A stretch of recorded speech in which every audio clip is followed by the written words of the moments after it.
Yeah, we back. Yeah, we back. Now, in today's video, I'm going to be responding to another YouTuber in the space. Search for Uhuru, Dynast Amir. Now, this video is made in good spirits. I'm just giving my response to his video. That's it, and that's all. But let's get into it, right? So the other day, Dynast had a live stream entitled, take a look up on the screen, "Don't be mad at Kagame.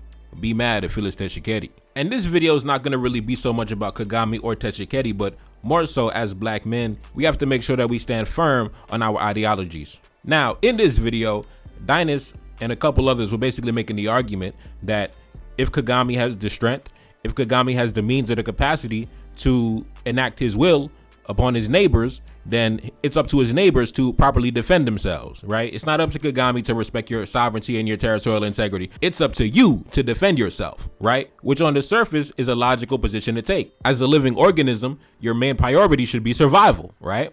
With all these resources that the Congo have, they should be capable of putting up a fight and defending their people. Now, I wouldn't have a problem with Dynast taking this position if I hadn't seen him take the opposite position in previous discussions. Now, of course, as he was giving his monologue, you had those in the comment section, in the live chat, basically telling him that this goes beyond President Phyllis Tshisekedi because Kagame has been doing similar things and engaging in similar actions for damn near 30 years, going back to the late 90s, right? And Dynast doubled down. He was like, so what? You know, Kagame been destabilized in the Congo for 30 years. So what, right? So what? Paul Kagame has been there 30 plus years. Now, I wouldn't have a problem with Dynast taking this position if I hadn't seen him take the opposite position in previous discussions. Like, for example, I remember a couple years ago, the Woman King movie came out. If you remember that movie, The Woman King, about the Dahomey Kingdom, the famous West African nation that was known for its highly militarized state and also its involvement in the transatlantic slave trade. And I believe the movie was set during the time of King Gezo. And I remember Dynast made a series of videos denouncing the movie, talking about the so-called brutality of Dahomey, basically taking the opposite end of the argument, right? Suddenly, might makes right is no longer valid in this discussion, right? When you talk about the ancient West African kings, all of a sudden we're talking about morality and things like that. But when it comes to Paul Kagame, all of a sudden, who cares, right? You should be able to defend yourself, right? But when the Woman King movie came out, I remember you had tears coming down your eyes, right? All of a sudden you wasn't making the same argument on the behalf of King Gezo. Memoir in this, story, he shares and tells how brutal Dahomey was. How they were cutting heads off, enslaving other Africans. And he said himself that pretty much he was hurt or upset that white people enslaved them, but he was more upset and more hurt that it was Africans who sold him to the white people. You got to pick this up. Now, as you see in that clip, that was back when the Woman King movie first came out.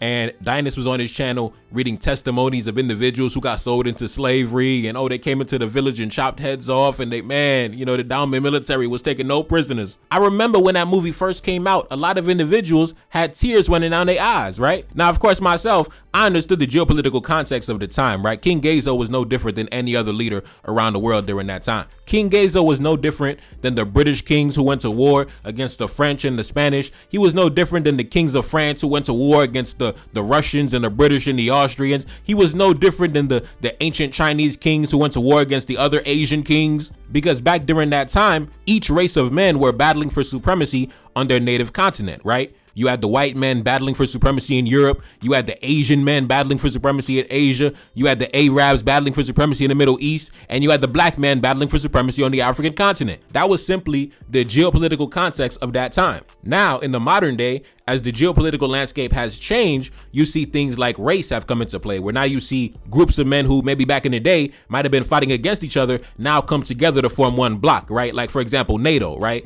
The Western nations who back in the day, back in the 19th century, they might have been going toe-to-toe battling against each other, but now they formed organizations, they form military bodies where they come together and unite based on their common interests, right? So the geopolitical landscape has changed, but back in the day, you cannot hold somebody like King Gezo to the modern geopolitical standards of today. And if you want to be honest, King Gezo is not that much different than Paul Kagame. The same reasons you admire Paul Kagame is the same reasons why King Gezo was admired by his people during his time in power. King Gezo took his nation from a very low state, from tributary status where they were a vassal of another neighboring power, and then transforming his nation until they were known as a respected regional power. Now, of course, in the process, he might have destabilized his neighbors. He might have waged military campaigns against his neighbors to establish supremacy in the region. But that's the same reason you love Paul Kagame, right? How come in that video you were not telling that individual who wrote that book that they should have defended themselves? How come you did not use that same argument against those who fell under the sword of the Dahomey military? How come when you had individuals in the comment section in the live chat basically telling you about the First and Second Congo Wars that were initiated by Kagame that led to the deaths of over 5 million Africans, how come you said, oh, so what? So what? Kagame been doing it for 30 years. So what? I just want to know how come you didn't use the same argument for those who are destabilized by the military campaigns of King Gezo? How come you did not tell that individual who read that book? I think that book was called what?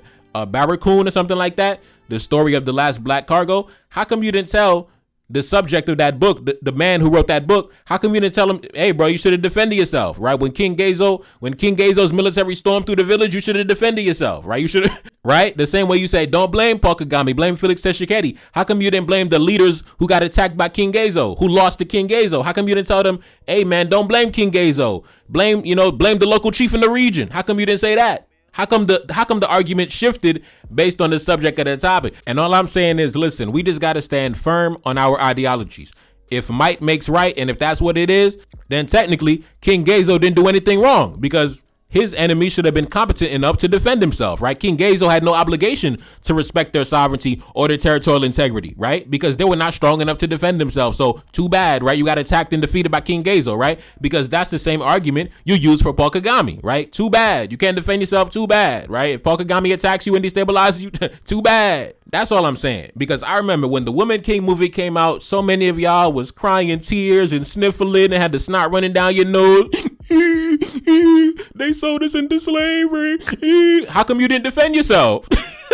Now listen, that's all I'm saying. If you can empathize with the ancient Africans who got sold into this transatlantic slave trade centuries ago, then you should be able to empathize with the Africans that's alive today that's suffering as collateral damage due to Paul Kagame's foreign policy. When it comes to me, I'm somebody that studies history. So I see what happens when black men do not respect each other's boundaries and territorial integrity and each other's sovereignty. I understand how that destabilizes the entire continent because we already went through that with the transatlantic slave trade. But some of y'all cannot see the connection, right? Because you'll excuse Paul Kagame for invading the Congo and plundering the Congo and selling off the natural resources to the Europeans, but then you want to condemn King Gezo for invading his neighbors and plundering his neighbors and selling them off to the Europeans. I mean, come on now. I mean, you love Paul Kagame, but you hate King Gezo?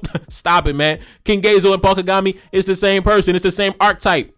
It's the same archetype. The only difference is Kagame is not selling other Africans. He's not selling his neighbors. He's simply selling the natural resources that belong to his neighbors. But it's the same result. Africans are still dying. The region is still chaotic and unstable. It's the same result. The only difference is you admire Kagame for the marginal economic development that he brought to Rwanda, but you could say the same for King Gezo. King Gezo also transformed his nation to a small little vassal state into a strong militarized regional power. And before the rise of King Gezo, like I said, Dahomey was a small little vassal state getting bullied by its neighbors until King Gezo rose to power and led a war of liberation and a war of independence and gained supremacy over his neighbors, right? And then when he had the upper hand, he went on the offensive and invaded his neighbors. But for some reason, when it comes to King Gezo, you want to use the morality argument and talk about the victims who died and the heads that got chopped off. But when it comes to Kagame, oh, who cares? Defend yourself. Who cares?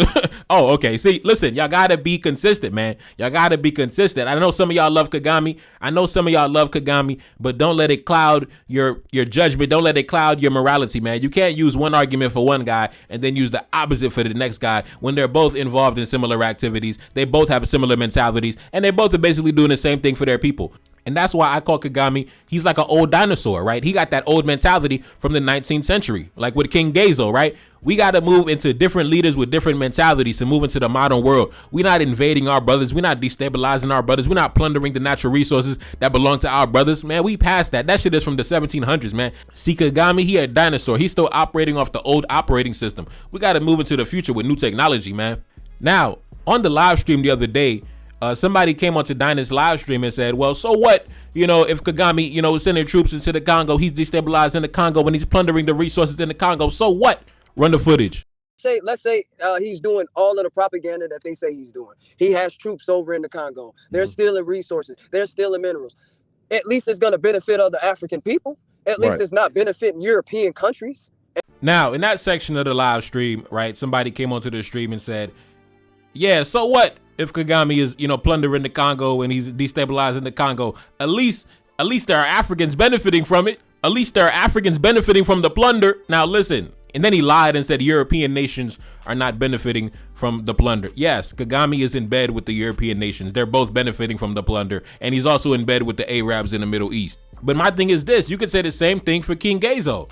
There were some Africans who benefited from the military exploits of King Gezo when he was involved in the transatlantic slave trade. Yes, there were some Africans who benefited, right? So if that's the justification, then we can say the same thing for King Gezo. That's all I'm saying, right? How come when the Woman King movie came out, y'all was crying tears, you had tears running down your eyes, you had the snot running down your nose, but now all of a sudden when it comes to Paul Kagame, all of a sudden might makes right, you better defend yourself, so what? He's plundering the Congo, so what? Oh, all right, listen, man, y'all got it, man.